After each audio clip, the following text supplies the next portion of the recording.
Chicken Manchurian, veg Manchurian এগুলো তো অনেক বানিয়েছেন। একবার এইরকম নতুন ধরনের একটা মাঞ্চুরিয়ান বানিয়ে দেখুন। অভিনব এই রেসিপিটি ট্রাই করে দেখুন। বুঝতেই পারবেন না এটা আপনি কি দিয়ে বানিয়েছেন। নমস্কার, আমি শ্রীপর্ণা। অমৃতকুম্ভ চ্যানেলে আপনাদের সবাইকে স্বাগত জানিয়ে আজকের রেসিপি শুরু করছি। মাঞ্চুরিয়ানের বল তৈরির জন্য নুডলসগুলো সেদ্ধ করে নেব। সেজন্য একটা পাত্রে জল বসিয়ে দিয়েছি, তাতে নুন দিয়ে দিলাম, দিয়ে দিচ্ছি 2 ফোঁটা সাদা তেল। এবারে দিয়ে দিচ্ছি এর মধ্যে নুডলসগুলো দিয়ে জলের মধ্যে ভালো করে এটা ডুবিয়ে দেব।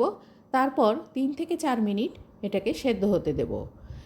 4 মিনিট পর দেখাচ্ছি আপনাদের নুডলসটা এরকম সেদ্ধ হয়ে গেছে। একটা স্ট্রেনারে করে নিয়ে জল ঝরিয়ে নেব, তারপর ঠান্ডা জলে ধুয়ে নেব যাতে ওভারকুক না হয়। এইবারে একটা মিক্সিং বলে এই নুডলসটা আমি নিয়ে নিচ্ছি। ভেজ মাঞ্চুরিয়ান আর চিকেন মাঞ্চুরিয়ানের লিঙ্ক ডেসক্রিপশান বক্সে দেওয়া থাকবে, ওখান থেকে পেয়ে যাবেন। এছাড়া homemade chicken chow mein, egg veg chow mein আমার চ্যানেলে পেয়ে যাবেন। এগুলোর লিঙ্কও আমি দিয়ে রাখবো। মিক্সিং বলে সমস্ত নুডলসটা দিয়ে দিচ্ছি এর মধ্যে পেঁয়াজ কুচি।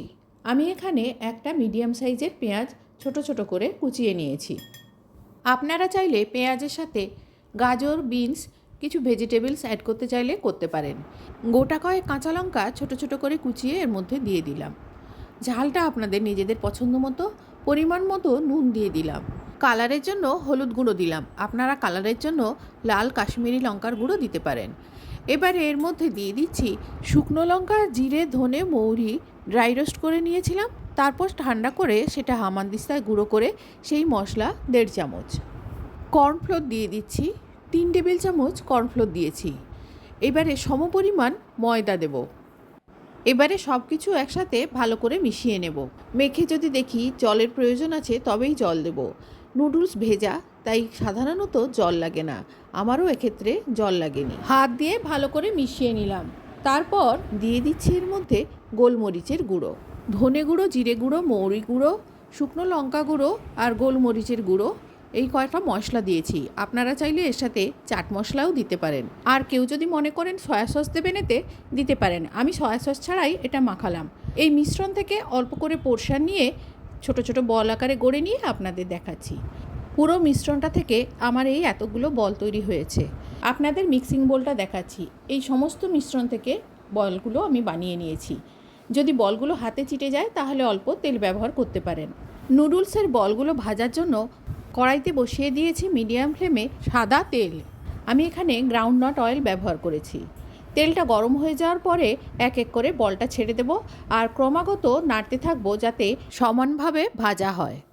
যতগুলো বল বানিয়েছিলাম তার অর্ধেকগুলো বল প্রথম ব্যাচে দিয়ে দিয়েছি।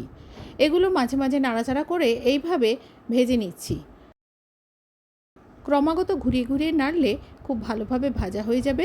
আর ভাজা হয়ে গেলে এরকম সোনালি রং হয়ে গেলে তুলে নিচ্ছি একটা একটা করে। তুলে একটা পাত্রে রেখে পরবর্তী ব্যাচে বলগুলো ছেড়ে দিচ্ছি তেলের মধ্যে। এগুলোও একইভাবে ভেজে তুলে নিচ্ছি। সেকেন্ড ব্যাচের বলগুলো ভাজছি আর এটা ফার্স্ট ব্যাচের বল। এইভাবে সমস্ত বলগুলো ভেজে নিয়ে তুলে রেখে দিলাম। সমস্ত বলগুলো তুলে রেখে কয়েকটা ইনগ্রেডিয়েন্টস আমি নিয়েছি। গোটা কয়েক রসুন ছোট ছোট করে কুচি নিয়েছি। 1 চামচ চিলি ফ্লেক্স, গোলমরিচ গুঁড়ো, অরিগ্যানো, ক্যাপসিকাম লম্বা লম্বা করে কুচিয়ে নিয়েছি। আর নিয়েছি বেশ খানিকটা স্প্রিং অনিয়ন কুচি। মাঝখানের বাটিতে নিয়েছি 1 চামচ কর্নফ্লাওয়ার। এবারে গ্যাসে একটা কড়াই বসিয়ে দিয়েছি। মাঞ্চুরিয়ানের বলগুলো ভেজে নেওয়ার পর কড়াইতে অনেকখানি তেল ছিল।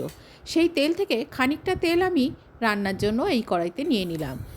তেলটা ভালো করে গরম হয়ে গেলে দিয়ে দিচ্ছি এর মধ্যে একে একে রসুন কুচি। কুচনো রসুনগুলো নাড়াচাড়া করে তেলের মধ্যে 30 সেকেন্ড মতো ভেজে নেব। এরপরে দিয়ে দিচ্ছি এর মধ্যে ক্যাপসিকাম কুচি। এটাও জাস্ট কয়েক সেকেন্ড নেড়ে নিয়ে দিয়ে দিচ্ছি অরিগ্যানো। যতটা স্প্রিং অনিয়ন কুচিয়েছিলাম তার অর্ধেকটা পরিমাণ স্প্রিং অনিয়ন কুচি এর মধ্যে দিয়ে দিলাম। 2 টেবিল চামচ মতো স্প্রিং অনিয়ন কুচি ছিল, আমি সেখান থেকে 1 টেবিল চামচ স্প্রিং অনিয়ন দিয়ে দিলাম। দিয়ে দিচ্ছি চিলি ফ্লেক্স। চিলি ফ্লেক্সগুলো দিয়ে অল্প নাড়াচাড়া করে নিচ্ছি।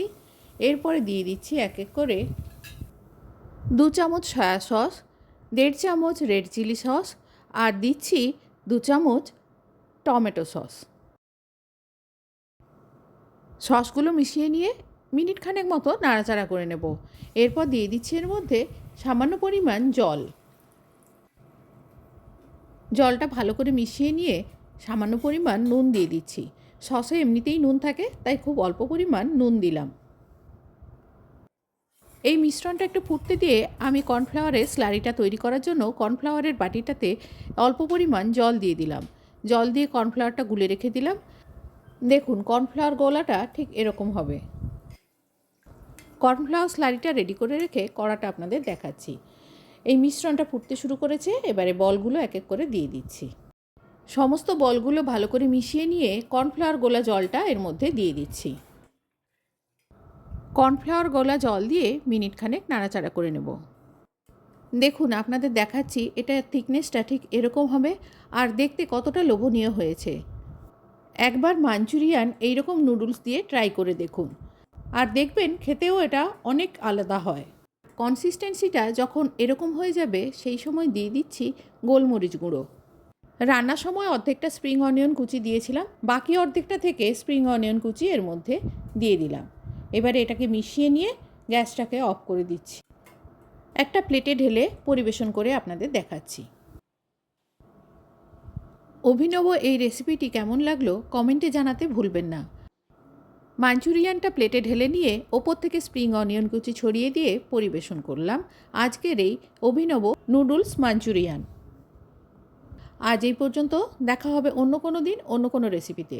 ততদিন পর্যন্ত সবাই ভালো থাকবেন, সুস্থ থাকবেন, আনন্দে কাটাবেন।